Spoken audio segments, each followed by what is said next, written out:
Assalamualaikum warahmatullahi wabarakatuh. Perkenalkan, nama saya Nur Anissa Permata, NIM 09021181823025.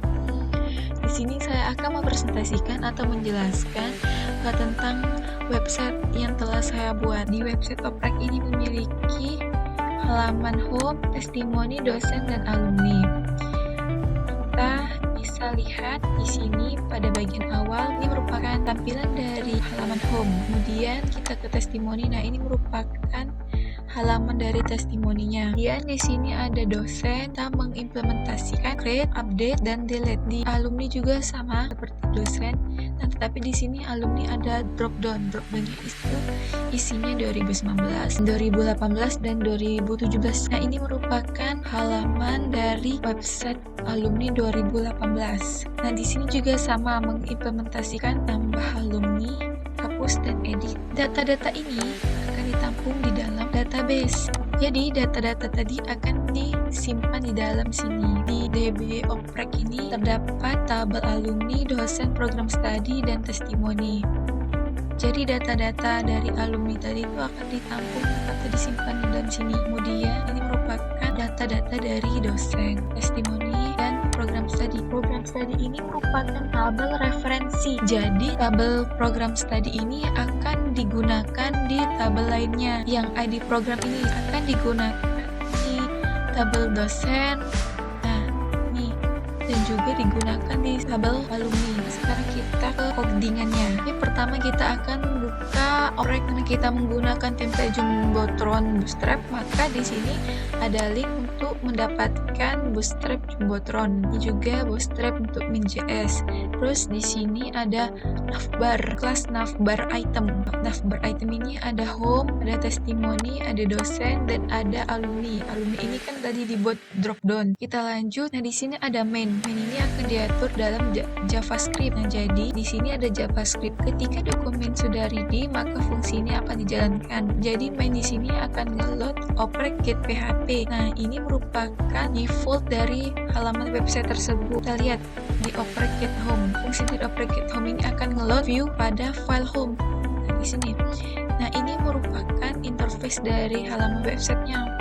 Yang ini akan diatur oleh file home pada view. Kita lihat lagi yang selanjutnya, ada navbar home. Navbar home ini jika diklik maka mainnya akan ngeload Oprek get home. Nah, ini sama seperti yang ini.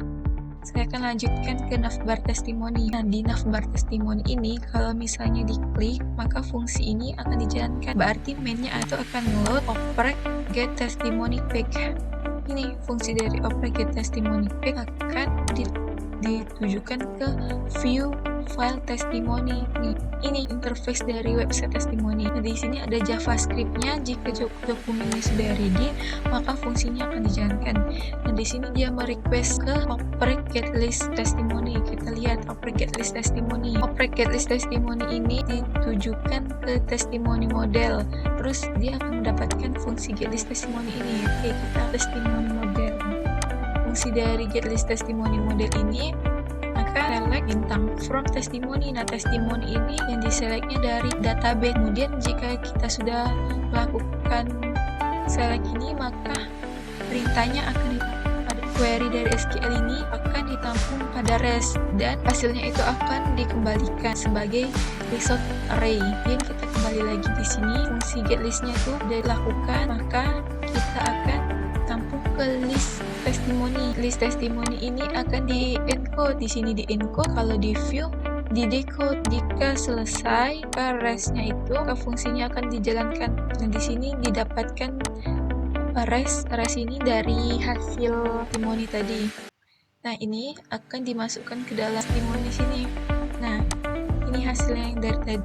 Ini hasil yang tadi. Kemudian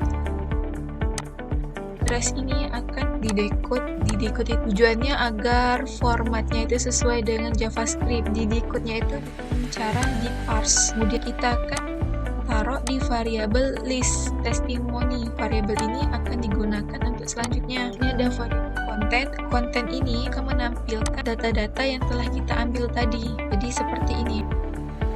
Kemudian kita ke navbar selanjutnya, yaitu navbar alumni. alumni ini ketika diklik fungsi mainnya itu akan di load ke oprek get alumni pick. Nah, di sini juga ada navbar dosen, ketika diklik fungsi mainnya itu akan ngeload oprek get dosen pick. Antara alumni dan dosen itu alur pembuatan codingnya itu sama. Jadi saya akan menjelaskan salah satunya saja. Jadi di sini saya akan menjelaskan tentang dosen saja. Kalau di dosen, kalau misalnya navbar dosennya itu diklik, maka fungsi mainnya itu akan ngeload oprek get dosen pick. Kita lihat ke oprek di controller. Dosen pick ini akan ngeload view yang berisi file dosen.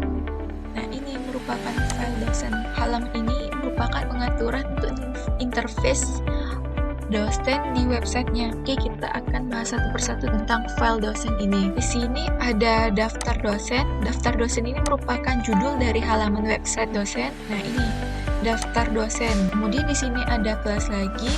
Kelas ini berisikan button tambah dosen yang memiliki ID button tambah dosen, dan data targetnya merupakan form model. Kita lihat di sini.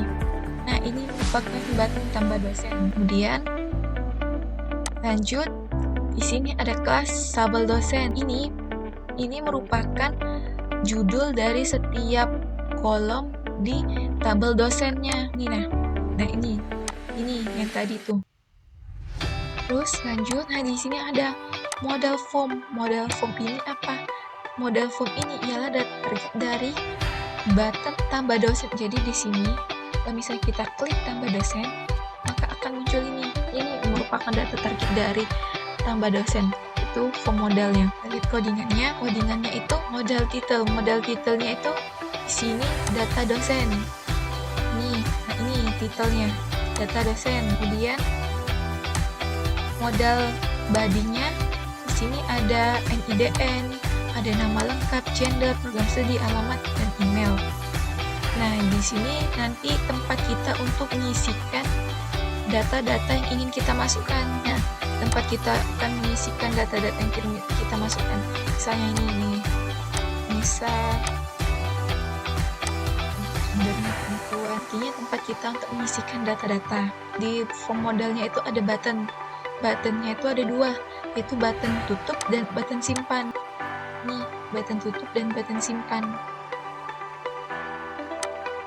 Udah, kita selesai. Sekarang kita akan lanjut ke JavaScript-nya.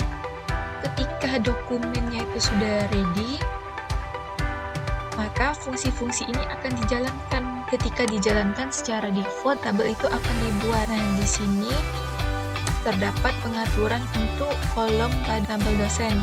Misalnya ini, target 2, lebarnya diatur 25%, target 4, diatur lebarnya itu 20%, target 7 diatur lebarnya 15%. Kemudian target 1367 ini, class name-nya itu diberikan text center. Kemudian lanjut ke sini, pengaturan untuk program studi di form model ini. Nah, di ID program studi ini terdapat append. Append ini berisi opsi dengan atributnya itu bernilai 0 dan kita tuliskan berupa teks. Ini yang telah kita buat tadi.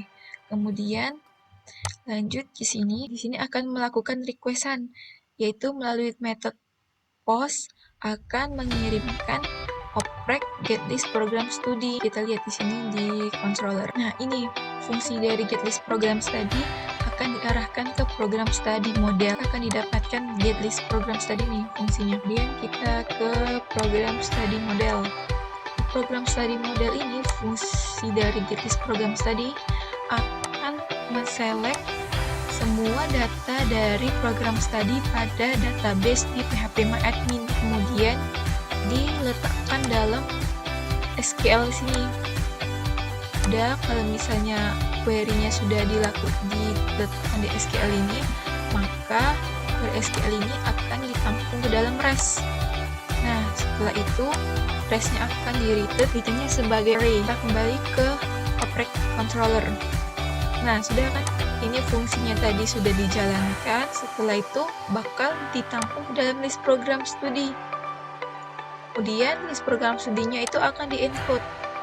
di encode di dosen tadi, nilainya tadi akan dimasukkan dalam fungsi ini. Hasil nilainya itu akan didecode dengan cara di parse agar formatnya tadi itu sesuai dengan JavaScript, maka tampung dalam variabel program study. Tiap program study ini akan menjalankan fungsi ID program study. Sebenarnya fungsi yang ini sama seperti yang sebelumnya, tapi di sini atributnya itu bernilai itu ID program study, ambil dari sini nih, ID program study diberi tulisan itu berupa teks, diambil nilai ID program study-nya, kemudian nama dari program study-nya. Nah, contohnya seperti ini nih. Kita lihat, nah, program study. Nah, ini nih, diberi tulisan seperti ini. Ini ID program study-nya, dan ini nama dari program study-nya. Kita lanjut lagi. Nah, di sini akan dilakukan render table. Render table ini gunanya untuk mengisikan data-data dosen yang telah kita insert. Itu di sini ada fungsi render table dosen lagi. Kita melakukan clear data. Kenapa melakukan clear ini? Agar setelah kita melakukan render ulang table, maka tabelnya itu tidak akan kedouble. Tidak akan terjadi double seperti itu. Kemudian melakukan request ajak ke oprek getList dosen. Kita lihat ke oprek getList dosen. Di fungsi oprek getList dosen itu diarahkan ke dosen model. Ke dosen model. Nah, di dosen model ini, fungsi getList dosen itu dia akan melakukan select ini. Nah, kita coba kopas ini. Kita lakukan ke dalam tabel dosen ini.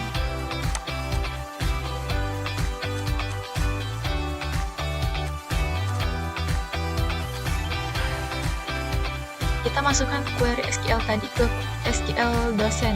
Coba kita lihat ya, seperti apa perubahannya. Nah, ini merupakan hasil joinan antara dosen dengan program study. Kita lihat misalnya ini, dengan ID dosen 5 ini memiliki program study 102. Nah, ID program study 102 ini apa namanya? Nama program study-nya yaitu sistem komputer. Nah, jadi join tadi kan menghasilkan tabel seperti ini. Terus kita kembali ke sini, ke model, dosen model. Sudah kita melakukan ini tadi, select tadi, maka akan ditampung ke dalam SQL, ke sini, ke SQL ini.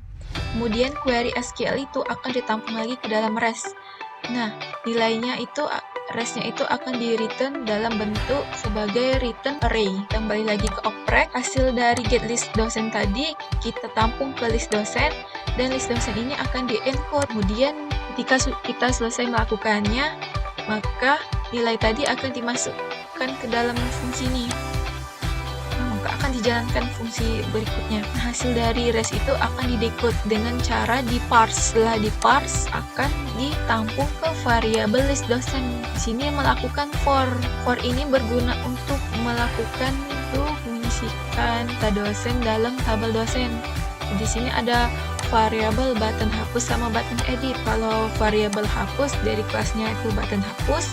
Kalau variabel edit, kelasnya button edit. Pada button hapus mengambil atribut dari NID list dosen NIDN dan diberi atribut nama yang mengambil list dosen nama. Kemudian button edit juga sama, diberi atribut NIDN, kemudian mengambil data dari list dosen NIDN. Kenapa saat di button ini kita memberikan atribut NIDN? Tujuannya itu agar data yang kita edit atau kita hapus itu tidak akan salah target. Kemudian di sini ada row add. Nah, yang bagian ini kita akan mengisikan data di bagian tabel dosen. Kemudian lanjut, setelah itu kita beralih ke form dosen. Form dosen ini JavaScript dari yang ini, nama dosen ini.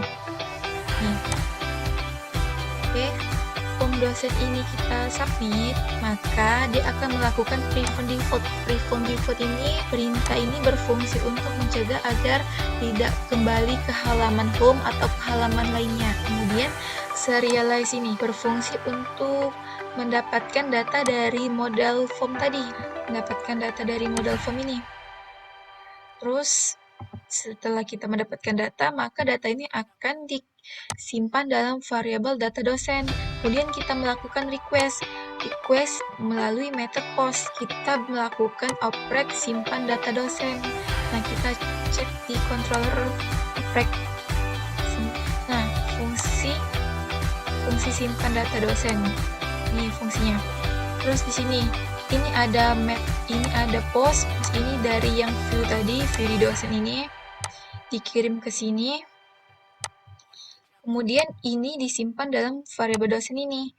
Nah, di sini ada NIDN dummy untuk mengecek apakah perintah yang akan kita masukkan itu tuh merupakan create atau update. Nah, di sini ada kondisi jika NIDN dummy-nya itu kosong, berarti ini merupakan perintah create. Kalau kita melakukan perintah create, artinya perintah ini ke sini, ke dosen model insert new dosen. Berarti kita ke sini dosen model, ke dosen model insert new dosen, fungsi menjalankan fungsi ini insert new dosen. Nah, di sini ada perintah select from dosen where NIDN sama dengan dosen NIDN. Nah, kenapa menggunakan where NIDN ini? Karena saat kita ingin melakukan create, akan dicek dulu NIDN yang kita masukkan itu tuh sudah ada atau belum di dalam database. Nah, kalau misalnya belum ada, maka hasil dari perintah ini akan dimasukkan ke dalam SQL1. Kemudian query dari SQL1 itu disimpan dalam REST1.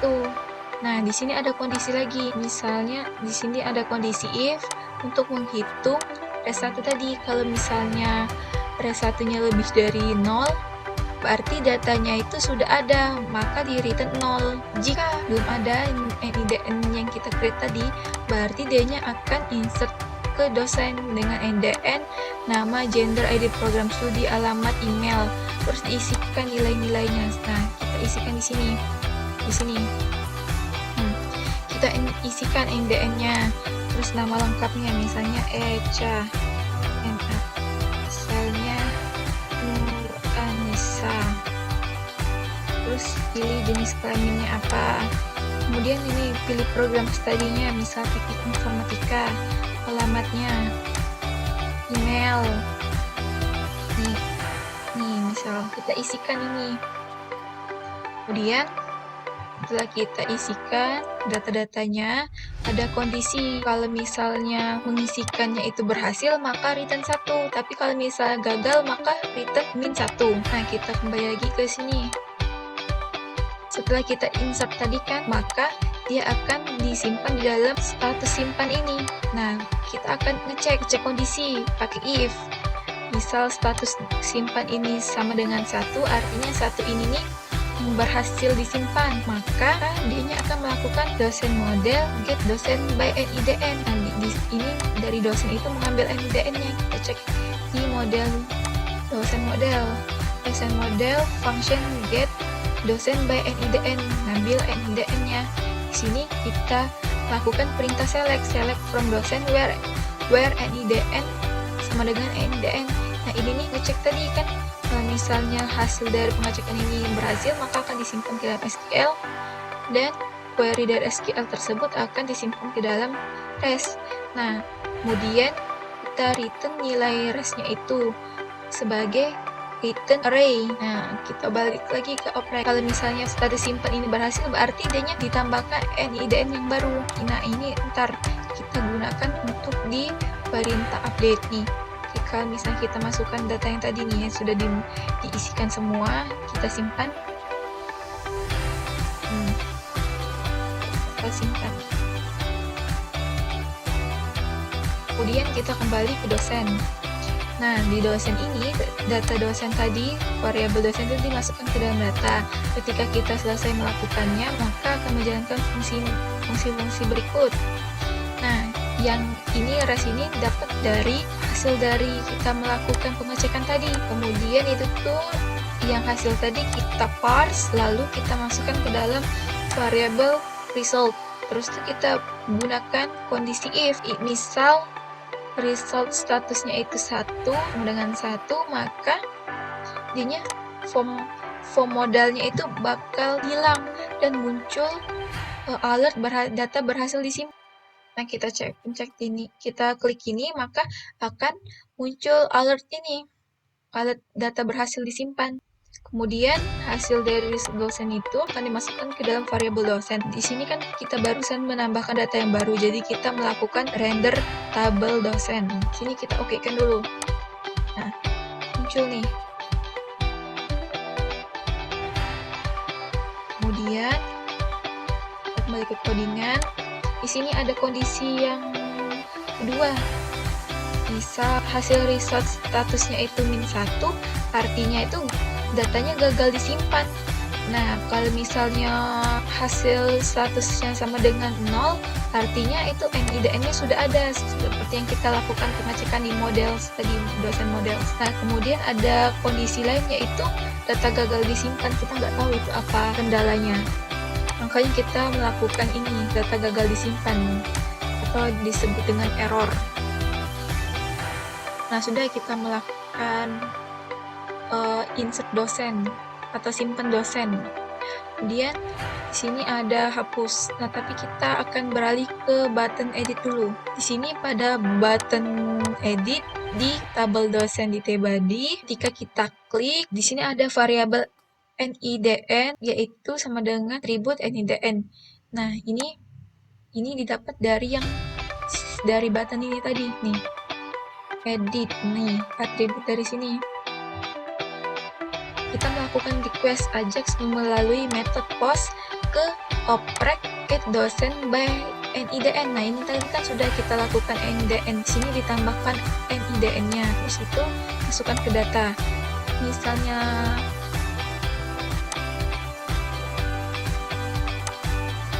ketika selesai, hasil yang didapat dari ini akan dimasukkan di dalam fungsi ini.